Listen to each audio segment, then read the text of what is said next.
X-Men Apocalypse is directed by Bryan Singer and is the 9th movie in the X-Men franchise. This movie takes place around 10 years after the events of Days of Future Past, and anyone familiar with the franchise will understand who these characters are by now.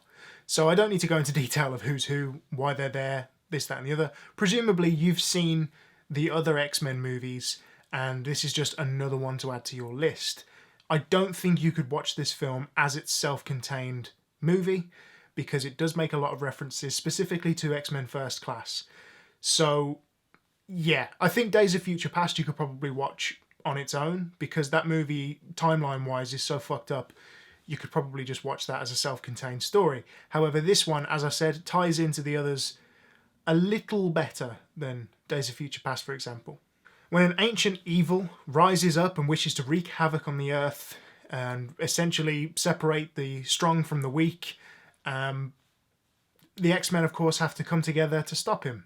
This threat is, of course, Apocalypse, played by Oscar Isaac, and a lot of familiar faces will return in this movie. You've seen them in the previous couple of films. There's James McAvoy again, Michael Fassbender, there's Nicholas Hoult and Evan Peters, and of course Jennifer Lawrence as Mystique. But there's a few other familiar faces and perhaps not so familiar faces who come back as well. This, to me, feels like the most X-Men kind of movie. That's probably hard to describe, but this movie, although they do still have the black suits towards the end of the movie, this is a lot more colourful, a lot more spectacular than a few of the previous X-Men movies. I think this is definitely more akin to X-Men First Class than it is Days of Future Past. Take that for whatever that's worth. Right off the bat, I'm going to say the marketing campaign for this movie did nothing for me.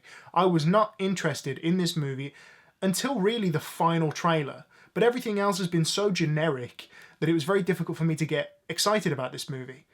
But it is with a huge smile on my face that I can say I loved this film. I loved it more than Civil War. I think it's better than Civil War.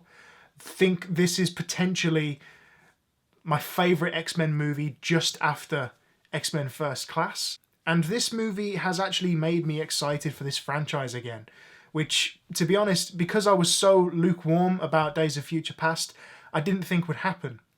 So yes, that is the main bullet point of this video, is that I really enjoyed X-Men Apocalypse, and I think the critics, generally speaking, have been very wrong about this film.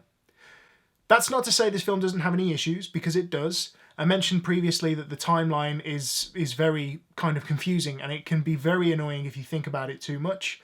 I don't fully understand the rules of the timeline. If you're familiar with these movies, then you probably understand that Days of Future Past had rewritten quite a few things. I guess X-Men First Class, Days of Future Past, and now X-Men Apocalypse are their own trilogy, and then the rest of the X-Men movies are their own thing, but I really don't understand. So that's one of the negatives that I have. I thought this movie would do a good job of cleaning up the timeline and making everything make sense again. It doesn't. If anything, it adds to the troubles, but so be it. Oscar Isaac is definitely a presence as Apocalypse, and he can be pretty intimidating, quite scary at times, but I'm still really unhappy with the design choice they went with. And I get it, he does look more like an ancient mutant, more so than the comic book version of Apocalypse, so I get that, and it makes sense for this movie universe, it does fit. But I just don't like the way it looks. And I think although Oscar Isaac is pretty decent as Apocalypse, I think they could have gone with someone a little more physically intimidating. So yeah, those are my negatives about the film. Now the positives far outweigh the negatives. Of course you've got Evan Peters back as Quicksilver, and his scene dwarfs the scene from Days of Future Past. It is a much more extended scene involving the mansion. I'm not going to say anything more than that. And it's just spectacular. It really is. And it was one of the turning points for the film. You know, you kind of get to a point where you're like, get on with it. You want to get to the point. And I think Quicksilver comes into it at just the perfect time. Another character who I was very concerned about from the trailers was Jean Grey, played by Sansa Stark. She's really good. Surprisingly, she's very good. Her accent is still a bit shaky. She's very good, and there's a lot of promise for what's coming in future X-Men installments. That's another thing I want to say. They've done a very good job and a very clever way of rebooting the franchise without fully rebooting the franchise. So now they can just continue with this cast and make even more X-Men movies with a much younger cast. Another standout character for me was Ty Sheridan playing Scott Summers. I think me and Rob probably said in previous conversations on the couch that we were both very excited to see how he'd play it.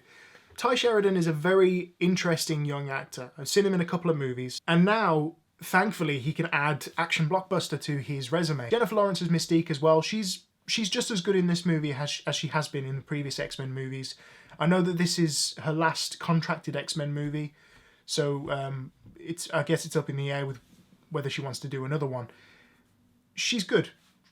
I've got no complaints. Of course, the standouts for me are, as always, James McAvoy and Michael Fassbender. Their scenes together, their chemistry is very magnetic, no pun intended, and it's just great cinema, genuinely. This is also a very dense movie. I've read reviews of people saying that it's all style, no substance. I disagree. I think there's a lot going on in this movie, and it's 2.5 hours long. I mean, none of the X-Men movies have been particularly short, but this definitely feels like the longest. Now, some people could take that to be a negative. I didn't. I thought you were definitely getting a lot of story for your money. And again, it does a good job of kind of tying up a few loose ends and setting up the new franchise. So I'm very excited. As I said, very excited for this franchise again. And I look forward to seeing what the next one is. As always, guys, if you like this video, please click thumbs up. If you've got something to say, leave a comment down below. If you want to see more, hit subscribe. Thank you.